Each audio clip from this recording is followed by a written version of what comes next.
Hello everyone, दृष्टि के teaching exam YouTube channel में एक बार फिर से आपका स्वागत है। मैं हूं गीतांजलि।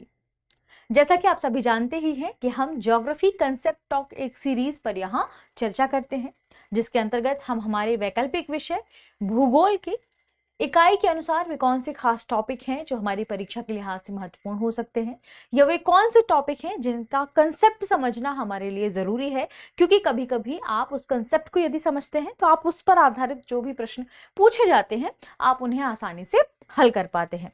तो हम यहाँ पर इस सीरीज के अंतर्गत कुछ खास टॉपिक को लेकर आएंगे और इन कुछ खास टॉपिक पर हमने चर्चा भी की है। ये टॉपिक इसलिए लाए गए हैं ताकि आप उस यूनिट के उस खास टॉपिक को समझ लें, उसके कंसेप्ट को समझ लें। इसलिए इसका नाम क्या है? Geography concept talk.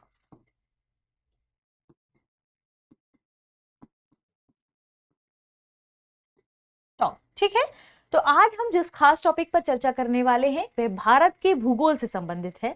उस टॉपिक का नाम है अपवाह तंत्र। जी हाँ, ड्रेनेज सिस्टम। तो आइए देखते हैं कि हमें ड्रेनेज सिस्टम के अंतर्गत किन किन चीजों को समझना है, किन किन चीजों को जानना है। सबसे पहले हम चर्चा करेंगे ड्रेनेज सिस्टम के बारे में कि आखिर ड्रेनेज सिस्टम होता क्या है। भारत के संदर्भ में हम कुछ तथ्यों को भी जानेंगे। फिर हम जानेंगे ड्रेनेज सिस्टम के प्रमुख प्रकारों के संदर्भ में, या आप कह सकते हैं कि नदियों के अनुरूप, नदियों के बहाव के अनुरूप ड्रेनेज प्रतिरूप क्या क्या है, किस प्रकार के ड्रेनेज प्रतिरूप पाए जाते हैं और कौन कौन से ड्रेनेज प्रतिरूप हो सकते हैं। ठीक है, फिर हम यह भी जानेंगे कि भारत में या पूरे विश्व के अनुसार, लेकिन चर्चा करेंगे चूंकि भारत का भूगोल है तो भारत के संदर्भ में ही उदाहरण भी लेंगे, भारत के संदर्भ में ही हम जानेंगे ड्रेनेज तंत्र को कि आखिर यह कितने प्रकार के होते हैं, उनमें किस प्रकार के ड्रेनेज तंत्र शामिल किए जाते हैं। ठीक है, और इसी तरह हम आने वाले एपिसोड में भारत के ड्रेनेज सिस्टम को लेकर सिंधु नदी तंत्र, गंगा नदी तंत्र, ब्रह्मपुत्र नदी तंत्र, गोदावरी नदी तंत्र, इन सब के बारे में डिटेल से चर्चा करेंगे। ठीक है, सबसे पहले हम चर्चा करते हैं किसके बारे में? ड्रेनेज सिस्टम के बारे में या अपवाह तंत्र के बारे में, कि आखिर अपवाह तंत्र या ड्रेनेज सिस्टम आखिर है क्या, क्योंकि यह जानना हमारे लिए जरूरी है कि ड्रेनेज सिस्टम क्या है। देखिए, ड्रेनेज सिस्टम का मतलब होता है एक ऐसा तंत्र जो किससे निर्मित हो? नदियों से निर्मित हो, उसकी सहायक नदियों से निर्मित हो। तो ध्यान रखें कि हम उस पूरे क्षेत्र की बात कर रहे हैं जहां से कोई नदी प्रवाहित होती है या उसकी सारी नदियां, उसकी सहायक नदियां प्रवाहित होती हैं, और इन सहायक नदियों और उस नदी के माध्यम से जिस जाल का निर्माण होता है, जिस तंत्र का निर्माण होता है, उसी ही हम क्या कहते हैं?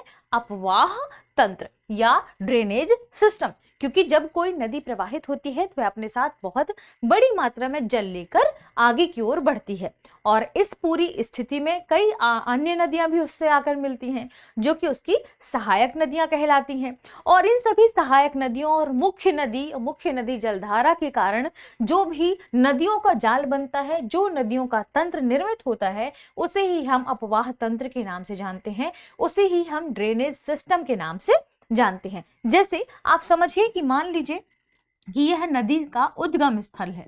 ठीक है, तो अपने उद्गम स्थल से लेकर नदी आगे जहां जहां बढ़ती है, तो उससे आकर देखिए ये एक नदी मिल गई, एक यह सहायक नदी मिल गई, तो उससे आकर जो सहायक नदी मिलती जाती है और फिर बाद में यह नदी आगे बढ़ती जाती है। इस तरीके से निर्मित इस पूरे क्षेत्र को क्या कहते हैं? इस नदी का अपवाह तंत्र या ड्रेनेज सिस्टम। ठीक है, तो आपने इसे किसके थ्रू समझा? आपने इसे एक इमेज के थ्रू समझा। ठीक है, अब हम बात करते हैं इससे संबंधित कुछ खास शब्दावलियां भी हैं जिन्हें पढ़ना है, जिन्हें जानना आपके लिए क्या है? जरूरी है। सबसे पहले हम सामान्य परिचय को देखते हैं ड्रेनेज सिस्टम के बारे में, जिसके बारे में अभी हमने चर्चा कर भी ली है। ध्यान रखें, यदि एक परिभाषित चैनल की हम बात करें, चैनल यानी क्या? उस क्षेत्र से जहां से जल प्रवाहित होता है, तो ध्यान रखेगा निश्चित रूप से या सुव्यवस्थित परिभाषित चैनलों के माध्यम से जब जल या पानी का प्रवाह होता है तो उसे हम ड्रेनेज कहते हैं। ठीक है, सुव्यवस्थित चैनल, आपको पता है सिस्टमैटिक कि कहां से नदी का प्रवाह होने वाला है, उस पूरे क्षेत्र या पूरे उस रीजन को क्या कहते हैं? हम ड्रेनेज कहते हैं। ठीक है, और इस प्रकार के चैनलों के जाल को क्या कहा जाता है? ड्रेनेज सिस्टम या नदी प्रणाली। अभी हमने चर्चा की ना कि इससे पूरे निर्मित एक जाल का निर्माण होगा, नदी और सहायक नदियों का, जिनका प्रवाह होता है आगे की ओर। तो इससे निर्मित इस पूरे जाल को हम क्या कहते हैं? ड्रेनेज सिस्टम कहते हैं। ठीक है, ये नदियां और घाटियां, ये क्या इन्हीं के बारे में हमें जानना जरूरी है कि यह नदियों और घाटियों के रूप में सतही जल के प्रवाह की प्रणाली को संदर्भित करता है, जिसके बारे में भी हमने चर्चा की कि क्या करती है नदी, आगे जल के बहाव को लेकर आगे बढ़ती है। ठीक है, यानी सतही जल का क्या हो रहा है? यहाँ पर प्रवाह हो रहा है, इसकी पूरी एक प्रणाली बन गई है। ठीक है, नदी एवं उसकी सहायक नदियों द्वारा अपवाहित क्षेत्र को क्या कहा जाता है? अपवाह द्रोणी। ध्यान रखें, ये इसे अपवाह द्रोणी कहा जाता है। क्यों? क्योंकि एक नदी जो है और इसकी जो सहायक नदी है, ये इस पूरे क्षेत्र में जल का प्रवाह कर रही है और इसे क्या कहा जाता है? अपवाह द्रोणी कहा जाता है। ठीक है, ये हमने जाना अपवाह तंत्र के बारे में, ड्रेनेज सिस्टम के बारे में। तो आप इसे पूरी तरीके से इस इमेज में देख भी सकते हैं। देखिए, एक नदी है, यहाँ से ग्लेशियर पिघलता है, इसके बाद ये जल आगे की ओर बढ़ता है, नदी, और इसे ही क्या कहा जाता है? नदी। ठीक है, और ये नदी आगे बढ़ती है, कुछ अन्य सहायक नदियां भी आखिर इससे बीच में मिलती हैं, फिर अंत में जाकर यह अपना क्या बनाती है? मुहाना बनाती है। ठीक है, या किसी झील, तालाब, कहीं जाकर क्या होती है? मिलती है। ध्यान रखें, खासकर यह कहां पर मिलती है? किसी झील या समुद्र से, समुद्र में जाकर क्या होती है? नदी मिल जाती है। ठीक है, तो ध्यान रखें, नदी के संदर्भ में इस बात को ध्यान रखिएगा कि कोई भी नदी कहां से प्रवाहित होती है, और प्रवाहित होने के साथ साथ वह आगे बढ़ती है, विभिन्न क्षेत्रों से होकर आगे बढ़ती हुई यह क्या करती है? अपना मुहाना बनाती है, अंत में किसी झील या सागर या समुद्र में जाकर, महासागर में जाकर क्या होती है? मिल जाती है। ठीक है, यह हमने देखा एक नॉर्मल क्या? Drainage system. अब बात करें कि जिस क्षेत्र में नदी जाती है, तो ध्यान रखिएगा, जिस क्षेत्र में एक नदी तंत्र का जल प्रवाहित होता है, ये हम किसके बारे में बात कर रहे हैं? नदियों के संदर्भ में ही अभी चर्चा कर रहे हैं। तो जिस क्षेत्र में, यानी एक पूरा क्षेत्र है जहां पर नदी क्या हो रही है? प्रवाहित हो रही है। ठीक है, तो जिस क्षेत्र में एक नदी तंत्र का जल प्रवाहित होता है उसे अपवाह श्रेणी कहते हैं, जिसके बारे में आगे हमने चर्चा की भी थी। ठीक है, बड़ी नदियों के जल ग्रहण क्षेत्र को हम नदी द्रोणी कहते हैं, और छोटी नदी का यदि जल क्षेत्र है जो नालों द्वारा अपवाहित होता है तो हम उसे जल संभर कहते हैं।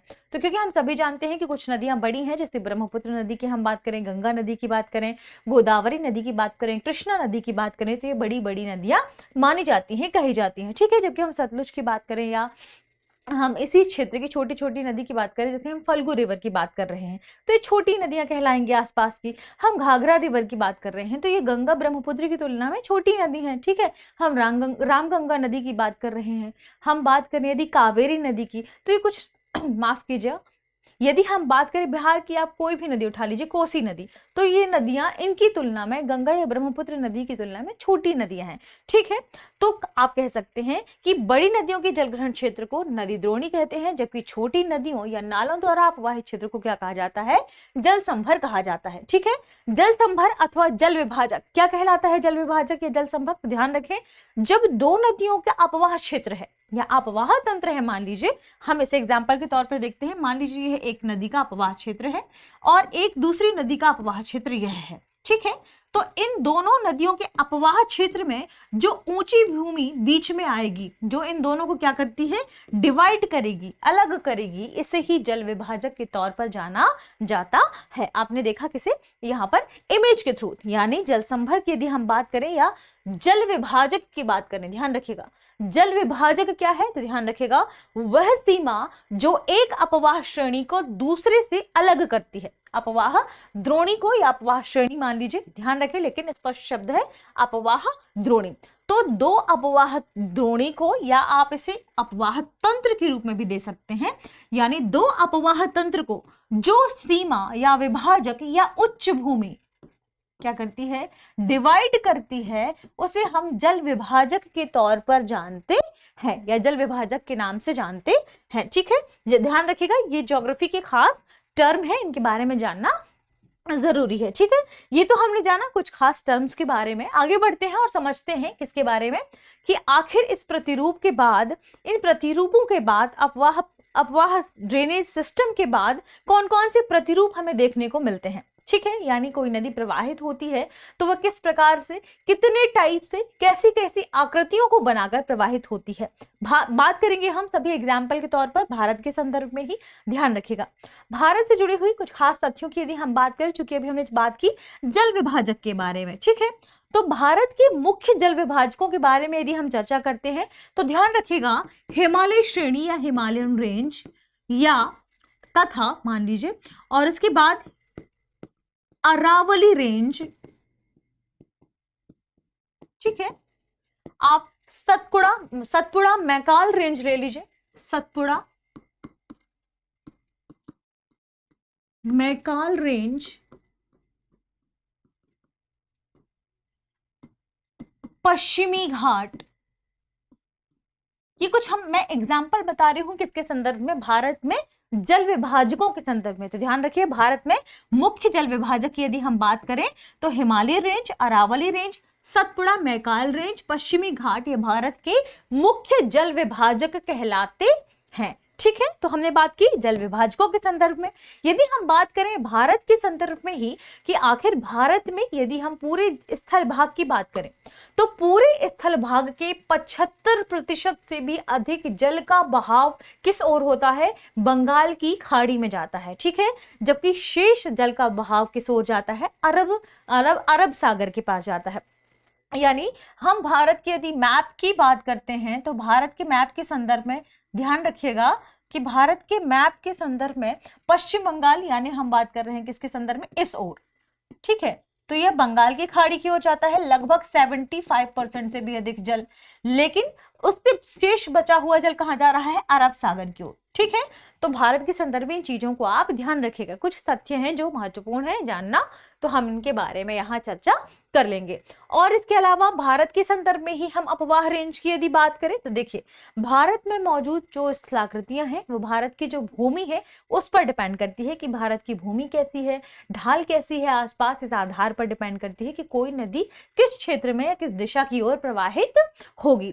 भारत में बड़ी नदियों की यदि हम बात करें तो गंगा, ब्रह्मपुत्र, गोदावरी, कृष्णा, कावेरी, ये कुछ बड़ी नदियां हैं जो कहाँ की ओर प्रवाहित होती हैं, ये प्रवाहित होती हैं बंगाल की खाड़ी की ओर। जबकि यदि हम बात करें कुछ और बड़ी नदियों की जो अरब सागर की ओर गिरती हैं, तो ध्यान रखिएगा इन नदियों में महत्वपूर्ण नदियां कौन सी हैं, सिंधु नदी, आप नर्मदा नदी को देख सकते हैं, आप ताप्ती नदी देख सकते हैं, ये कहाँ पर गिरती हैं, अरब सागर की ओर गिरती हैं, ठीक है। हमने बात की भारत के कुछ खास तथ्यों के बारे में और नदियों के बारे में। आइए जानते हैं अब हम भारत में अपवाह प्रतिरूप के बारे में, ड्रेनेज पैटर्न के बारे में, कि भारत में ड्रेनेज पैटर्न कैसा है, ठीक है। तो अब हम चर्चा करेंगे किसके बारे में, ड्रेनेज पैटर्न के बारे में।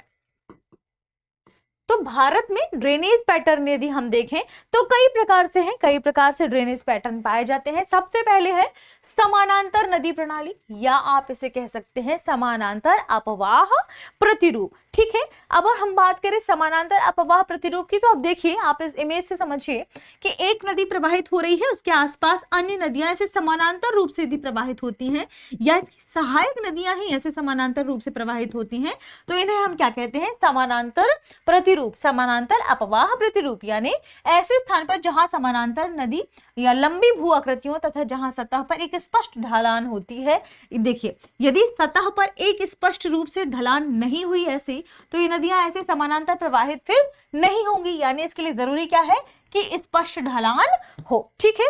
तो इस प्रकार के पैटर्न को क्या कहा जाता है, समानांतर नदी का प्रवाह, ठीक है। तो उदाहरण के लिए पश्चिमी घाट से निकलने वाली नदियां जैसे गोदावरी, कावेरी, कृष्णा और तुंगभद्रा, ये इनका पैटर्न क्या है, इनका समानांतर अपवाह प्रतिरूप जैसा पैटर्न है, इस तरीके से, ठीक है। ध्यान रखिएगा, समानांतर के अलावा कुछ और भी है जिन्हें हम उप समानांतर कहेंगे, यानी समानांतर में भी समानांतर। तो इनकी जो सहायक नदियां हैं, इनके भी समानांतर यदि सहायक नदियां चल रही हो या नदियां बह रही हो, तो इन्हें उप समानांतर नदियों के रूप में, प्रतिरूप प्रवाह के रूप में जानते हैं, ठीक है। दूसरी है ट्रेल्स या जालीदार नदी प्रणाली। अब जालीदार नदी प्रणाली क्या है, तो हम सभी जानते हैं कि जब जाली ऐसी कुछ संरचना बनती हुई हमें दिखाई दे, जालीनुमा, तो हम इसे क्या कहेंगे, जालीदार नदी प्रणाली। तो वे कौन सी नदी प्रणालियां हैं, तो यह पैटर्न तब बनता है जब मुख्य नदियों की प्राथमिक सहायक नदियां एवं एक दूसरे के समानांतर प्रवाहित होती हैं और द्वितीयक सहायक नदियां 90 डिग्री पर उनसे मिलती हैं। देखिए हमने अभी एक ऐसा इमेज बनाया था जिसमें जालीनुमा संरचना हम देख रहे थे। तो मान लीजिए कि कोई नदी या मुख्य नदी कैसी प्रवाहित हो रही है, ऐसे बढ़ रही है आगे, ठीक है, यानी ये क्या है, प्राथमिक नदी है या मुख्य नदी है। अब इस मुख्य नदी की जो सहायक नदियां हैं वे इस तरीके से आगे बढ़ रही हैं और मान लीजिए कि इनसे मिलने वाली जो नदियां हैं वो 90 डिग्री पर मिलती हैं, कोण बनाती हुई इस तरीके से, ठीक है। या मान लीजिए यहाँ पर जो नदियां इसे मिल रही हैं वो 90 डिग्री का कोण बना रही हैं इसके साथ, ये देखिए 90 डिग्री का कोण बना, यहाँ देखिए 90 डिग्री का कोण बना। तो इस तरीके से यदि नदी प्रवाहित होती है तो ये पूरी क्या होती है, जालीनुमा पैटर्न बन जाता है। इस वजह से इसे क्या कहा जाता है कि यह प्रतिरूप कौन सा है, यह जालीनुमा नदी प्रणाली है। इसके एग्जाम्पल के तौर पर यदि देखें तो सिंधु नदी, गंगा नदी, ये जालीनुमा प्रतिरूप प्रवाह को दिखाती हैं या अपवाह प्रतिरूप को दिखाती हैं, ठीक है। बढ़ते हैं आगे और देखते हैं अन्य प्रतिरूप प्रवाहों के बारे में। तो ध्यान रखिए आयताकार नदी प्रणाली, आयताकार यानी उन क्षेत्रों में ऐसी चीजें पाई जाती हैं जहां ऐसी नदी ऐसी प्रणाली पाई जाती है जहां भ्रंश युक्त भू आकृतियां होती हैं। एग्जाम्पल के तौर पर विंध्य पर्वत श्रृंखला में पाई जाने वाली धाराएं जैसे चंबल, बेतवा रिवर, ये किस वाले रीजन में है, मध्य प्रदेश वाले रीजन की बात करें, बेतवा रिवर, इसके बाद केन रिवर की बात करें तो यह मध्य प्रदेश और उत्तर प्रदेश के बॉर्डर के आसपास वाला क्षेत्र है, ठीक है। तो यहाँ पर कौन सी प्रकार की नदी प्रणाली है, ध्यान रखिए स्टेट में भी पूछा जा सकता है। तो आयताकार नदी प्रणाली, आयताकार कैसे, ध्यान रखें ऐसे, ये इमेज में आपको जो दिखाई गई है ये आयत का निर्माण हो रहा है ना, इससे इस प्रकार की नदी प्रणाली को क्या कहते हैं हम, आयताकार नदी प्रणाली। अगली है, ध्यान रखें अभिकेंद्री जल निकासी पैटर्न। अब अभिकेंद्री क्या, अभिकेंद्र का मतलब हम जानते हैं सारी नदियां एक केंद्र की ओर या एक बिंदु की ओर जा रही हैं, तो इस प्रकार की प्रणाली को क्या कहा जाएगा, अभिकेंद्री नदी प्रणाली। आप इमेज में देख भी सकते हैं, देखिए सभी नदियां और इसकी सहायक नदियां किस ओर केंद्रित हैं, बिंदु की ओर केंद्रित हैं, केंद्रनुमा संरचना बना रही हैं। तो ये क्या है, अभिकेंद्रीय नदी प्रणाली। और इसके ठीक ऑपोजिट भी होता है अपकेंद्रीय नदी प्रणाली। ध्यान रखें जब अपकेंद्रीय नदी प्रणाली की बात करते हैं तो केंद्रीय शिखर से जल का प्रवाह सभी दिशाओं में होता है। तो यहाँ मान लीजिए केंद्रीय शिखर है और इस दिशा से चारों ओर यदि नदियां बह रही हैं तो इसे क्या कहेंगे हम, अपकेंद्रीय नदी प्रणाली। इसके एग्जाम्पल के तौर पर ध्यान रखें नर्मदा और सोन नदी अमरकंटक से निकलती है और अमरकंटक से निकलने के बाद ध्यान रखें नर्मदा नदी की हम बात करें तो अमरकंटक की पहाड़ियों से निकलने के बाद ये चारों ओर ऐसे प्रवाहित तो होती है, तो इसे क्या कहा जाएगा, अपकेंद्रीय नदी प्रणाली, ठीक है। फिर वृक्षाकार नदी प्रणाली, तो जल धाराएं कौन सी नदियां कहलाती हैं, कैसा पैटर्न कहलाता है ये, जहां पर जल धाराएं स्थलीय ढाल के अनुरूप बहे, यानी एक स्थलीय ढाल है और उसके अनुरूप बह रही है। तो इस प्रकार से अंत में क्या होता है, देखिए इसका आप एग्जांपल ऐसे समझिए कि एक नदी है जो ऐसे बह रही है, ठीक, और इससे सहायक नदियां आकर ऐसे मिलती जा रही हैं। तो देखिए आकृति क्या है ये, यदि आप इसे ऐसे खड़ी कर दें तो ये आपको वृक्ष की नुमा आकृति दिखेगी, है ना, वृक्षाकार या वृक्ष के आकार की, तो इसे क्या कहेंगे, वृक्षाकार नदी प्रणाली। और ये एग्जाम्पल है गंगा, यमुना और गोदावरी आदि नदियां, ठीक है। तो ये हमने देखा वृक्षाकार। गुंबदाकार नदी प्रणाली भी होती है। इसके अलावा कुछ और भी नदियां प्रणाली होती हैं, जैसे हमने अभी आयत के आकार की बात की, हमने बात की उसके संदर्भ में वर्ग की, ध्यान रखें वर्गाकार नदी प्रणाली भी होती है, जो वर्गाकार वर्ग की नुमा आकृतियां बनाती हुई नदियां, इसकी सहायक नदियां आगे बढ़ती हैं और बहती हैं तो उन्हें क्या कहा जाता है, वर्गाकार नदी प्रणाली। इस प्रकार से अलग अलग आकृति के आधार पर इनकी जो प्रतिरूप है या अपवाह प्रतिरूप है इन्हें डिफाइन किया जाता है। कुछ के एग्जाम्पल हमने देख लिए और कुछ हमने पैटर्न भी देख लिए, उसकी इमेजेस भी देख ली। अब हम आगे बढ़ते हैं और देखते हैं ड्रेनेज सिस्टम के प्रकार को, कि आखिर जो ड्रेनेज सिस्टम है वो कितने प्रकार का होता है। अब भारत के संदर्भ में ही हम बात करेंगे ड्रेनेज सिस्टम या अपवाह तंत्र। तो देखिए अपवाह तंत्र की यदि हम बात करें तो अपवाह तंत्र डिपेंड करता है धरातली प्रकृति पर। किसी क्षेत्र में या किसी रीजन में धरातल की प्रकृति क्या है, यानी उस पूरे रीजन की भू आकृतियां क्या है। तो ध्यान रखें, प्रारंभिक धरातली सतह की जो प्रकृति है, उसकी ढाल और उसकी भौमिकीय संरचना, इसके आधार पर अपवाह तंत्र को दो भागों में बांटा गया है, दो भागों में इसे डिवाइड किया गया है। क्या है, ध्यान रखें, एक है क्रमवर्ती अपवाह तंत्र, क्रमवर्ती यानी सीक्वेंट, ध्यान रखें, सीक्वेंट अपवाह तंत्र या ड्रेनेज सिस्टम, और आक्रमवर्ती अपवाह तंत्र यानी इनसीक्वेंट ड्रेनेज सिस्टम। ठीक, अब इन्हें भी यदि हम बात करें क्रमवर्ती अपवाह तंत्र को, तो क्रमवर्ती अपवाह तंत्र यानी वे अपवाह तंत्र जहां पर नदियां ढाल के अनुरूप प्रवाहित होती हैं।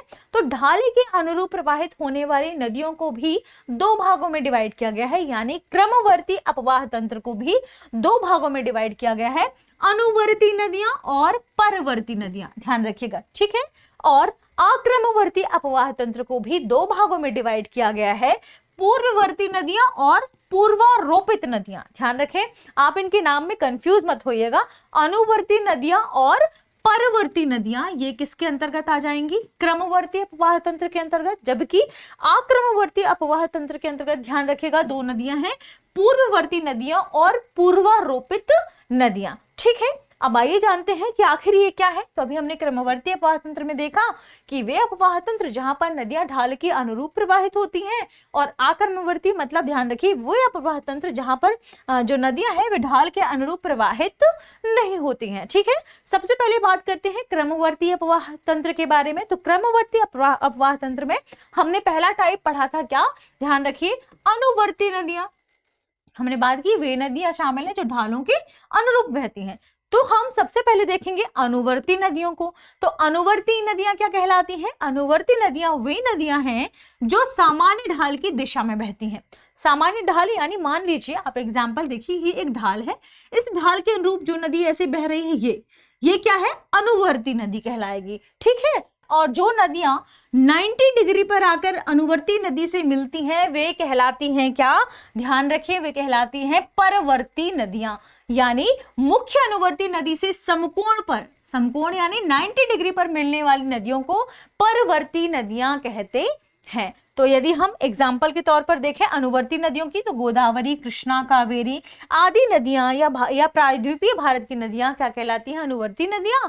और यदि बात करें परवर्ती नदी के संदर्भ में, तो चंबल, सिंध, बेतवा, सोन नदियां ये कहलाती हैं क्या, परवर्ती नदियां। तो हमने किसके एग्जाम्पल देखे, क्रमवर्ती नदियों के संदर्भ में। अब हम बात करें आक्रमवर्ती अपवाह तंत्र के बारे में। तो आक्रमवर्ती अपवाह तंत्र की बात करें तो वे अपवाह तंत्र जो प्रादेशिक ढालों का अनुसरण नहीं करती हैं, ठीक है, यानी वे ढाले के अनुरूप प्रवाहित नहीं होती हैं तथा भौमिकी संरचना के प्रतिकूल प्रवाहित होती हैं।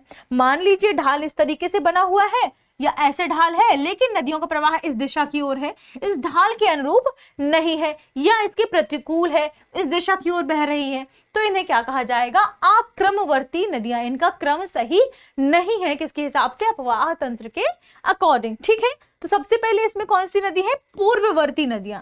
पूर्ववर्ती नदियां जो हिमालय निर्माण के पहले से बहती आई थी। ब्रह्मपुत्र नदी की यदि हम बात करें तो ये पुरानी नदियां हैं, तो ऐसी नदियां किसके अंतर्गत आ जाएंगी, पूर्ववर्ती नदियों के अंतर्गत आ जाएंगी। और ये क्या करती हैं, ये नदियां जो हिमालय निर्माण से पहले बनी, ये आगे प्रवाहित होती जाती हैं, महाखड्ड का निर्माण करती हैं, गार्ज का निर्माण करते हुए आगे बढ़ती हैं। तो ऐसी नदियों को क्या कहा जाता है, पूर्ववर्ती नदियां कहा जाता है। एग्जाम्पल के तौर पर सिंधु, ब्रह्मपुत्र और सतलुज नदी देखिए। ठीक है, आगे बढ़ते हैं और हम देखते हैं आक्रमवर्ती अपवाह तंत्र के अंतर्गत ही अगले हमारे नंबर या अपवाह तंत्र को, प्रतिरूप को, जिसका नाम है पूर्वारोपित नदियां। ठीक है, अब पूर्वारोपित नदियां क्या है, तो वे नदियां जहां स्थलखंड के ढाल का ये अनुसरण ना करते हुए आगे बढ़ती हैं, तो ये पूर्वारोपित नदियां कहलाती हैं। ठीक है, इसके एग्जाम्पल है स्वर्ण रेखा, सोन, चंबल और बनास नदी। ठीक है, तो ध्यान रखिएगा, बनास रिवर देखिए यह है जो किसका अनुसरण नहीं कर रही है, अपवाह तंत्र का अनुसरण नहीं करते, आगे बढ़ती है। तो ऐसी नदियां किसके अंतर्गत रखी जाती है, आक्रमवर्ती नदियों के अंतर्गत। और इसमें क्रम है, इसका क्या नाम है, इसका पूर्वारोपित अपवाह प्रतिरूप या इसके अंतर्गत हम रखते हैं इसे। तो ध्यान रखिए, आप यदि अपवाह तंत्र पढ़ते हैं तो ये दो प्रकार के होते हैं, क्रमवर्ती और अक्रमवर्ती। और क्रमवर्ती और अक्रमवर्ती अपवाह तंत्र को भी दो दो भागों में डिवाइड किया गया है। ध्यान रखिएगा कौन कौन से हैं, अनुवर्ती और परवर्ती नदियां। और यदि हम बात करें अक्रमवर्ती अपवाह तंत्र को तो इसमें दो हैं, पूर्ववर्ती और यहाँ पर हम बात करें पूर्वारोपित नदियां। ठीक है, तो इनके एग्जाम्पल भी आप ध्यान रखिएगा और इनके नाम भी आप ध्यान रखिएगा, क्योंकि हो सकता है प्रश्न फ्रेम कर लिया जाए, या ऐसा हो सकता है कि कोई प्रश्न पूछे और ऐसे सवाल पूछे कि क्या आप बता सकते हैं कि पूर्वारोपित नदियों का उदाहरण निम्नलिखित में से कौन सी नदी नहीं है, और उसमें ऐसी कोई नदी शामिल कर दे जो ढाल के अनुरूप बहती हो। क्यों? क्योंकि पूर्वारोपित नदियां वे नदियां हैं जो ढालों के अनुरूप या ढाल के का अनुसरण नहीं करती हैं। ठीक है, तो ये था हमारा अपवाह तंत्र। अपवाह तंत्र में कौन कौन सी चीजें शामिल हैं इसे हमने जाना।